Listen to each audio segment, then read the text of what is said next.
Guys, for today's video, magluluto tayo ng Bopis chicken version. Balon-balunan at atay ng manok at ito yung mga sangkap na ilalagay ko. So, unahin muna natin yung sibuyas.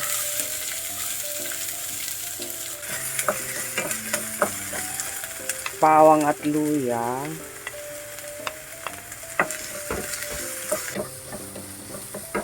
Pag lumabas na yung aroma niya, lagay na natin yung balon-balunan at atay.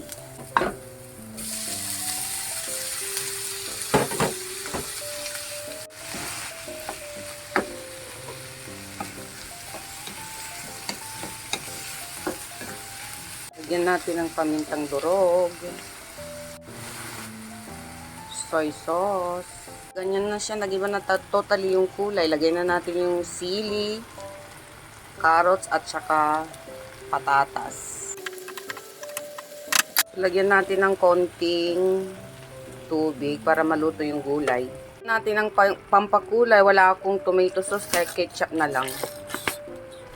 Wala na rin to.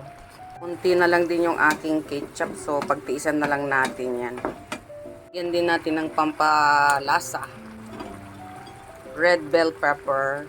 Yan natin ng kunting sugar, pampabalance sa lasa.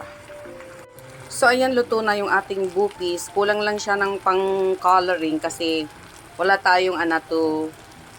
Ano yan? Anato? So, ayan guys, bye! Kain na tayo!